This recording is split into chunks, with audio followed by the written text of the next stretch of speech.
Assalamualaikum warahmatullahi wabarakatuh. Perkenalkan, nama saya Zulfi Nurhidah. Di sini saya akan menjelaskan mengenai nikah beda agama dalam pandangan Islam.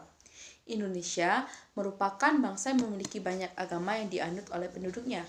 Perbedaan agama ini menimbulkan hubungan sosial antar individu dengan bermacam-macam agama.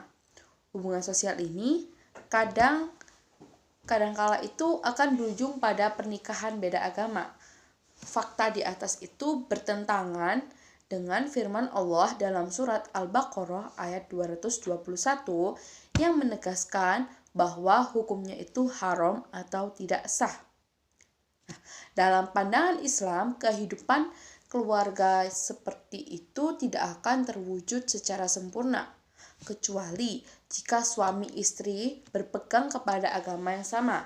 Jika agama keduanya berbeda, akan timbul berbagai kesulitan di lingkungan keluarga dalam melaksanakan ibadah, pendidikan anak, pengaturan makanan, pembinaan tradisi keagamaan, dan lain-lainnya.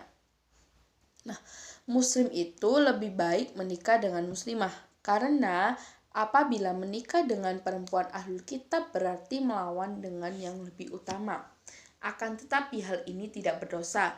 Adapun sebagian ulama itu melarang perkawinan muslim dengan perempuan ahlul kitab Yahudi dan Nasrani karena akan mengandung syirik yang cukup jelas. Misalnya, ajaran Trinitas dan mengkultuskan Nabi Isa alaihissalam dan Maryam bagi Kristen, dan juga kepercayaan bahwa Uzair adalah putra Allah, serta mengkultuskan Nabi Haikal Sulaiman bagi Yahudi.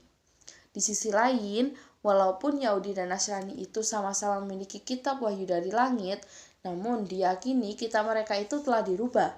Perkawinan beda agama juga dilarang oleh Undang-Undang Nomor 1 Tahun 1974 tentang Perkawinan Pasal 2 Ayat 1 yang berbunyi, perkawinan adalah sah apabila dilakukan menurut hukum masing-masing agamanya dan kepercayaannya itu. Kemudian ayat 2 pasal 2 berbunyi, tiap-tiap perkawinan dicatat menurut peraturan perundang-undangan yang berlaku. MUI melarang perkawinan antara bagi orang muslim dan non-muslim, baik ahlul alkitab maupun bukan ahlul alkitab. Baik laki-lakinya yang muslim maupun perempuannya yang muslimah. Pertimbangan atau alasan itu dikeluarkan fatwa MUI karena untuk menghindari timbulnya keburukan atau kerugian yang lebih besar di samping keuntungannya yang akan ditimbulkan.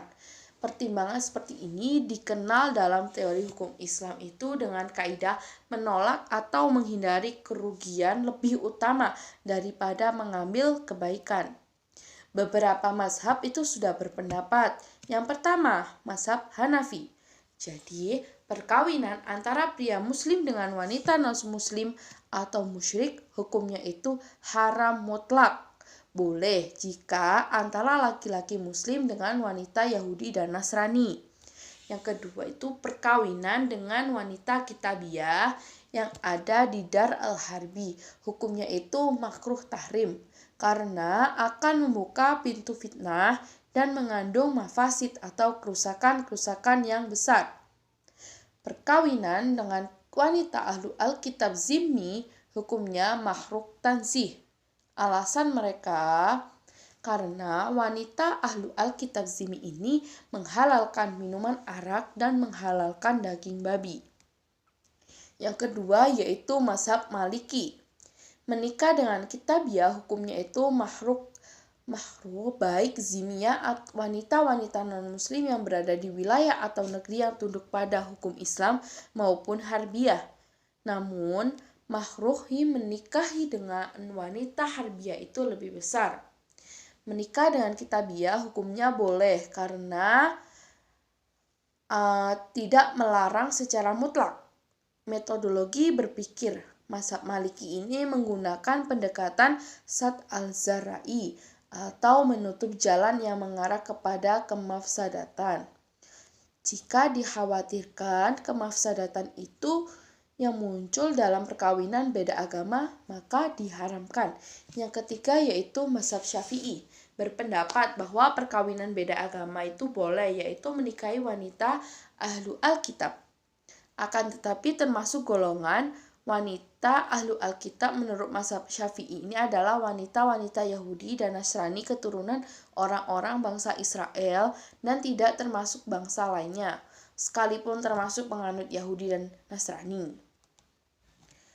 Alasannya itu, yang pertama karena Nabi Musa dan Nabi Isa itu hanya diutus untuk bangsa Israel dan bukan bangsa lainnya. Yang kedua, lafal min qablikum, umat sebelum kamu, pada surat Al-Maidah ayat 5 menunjukkan kepada dua kelompok golongan, Yahudi dan Nasrani. Bangsa Israel menurut mazhab ini yang termasuk Yahudi dan Nasrani itu wanita-wanita yang menganut agama tersebut sejak Nabi Muhammad sebelum diutus menjadi Rasul. Kemudian yang terakhir yaitu mazhab Hambali yang mengemukakan bahwa perkawinan beda agama itu haram apabila wanita-wanita musyrik, akan tetapi boleh menikahi wanita Yahudi dan Nasrani. Mazhab ini lebih cenderung mendukung pendapat Imam Syafi'i, tetapi mazhab Hambali tidak membatasi tentang ahlul kitab, yang termasuk ahlul Alkitab adalah yang menganut agama Yahudi dan Nasrani sejak Nabi Muhammad sebelum diutus menjadi Rasul. Sekian yang bisa saya sampaikan. Terima kasih atas perhatiannya. Wassalamualaikum warahmatullahi wabarakatuh.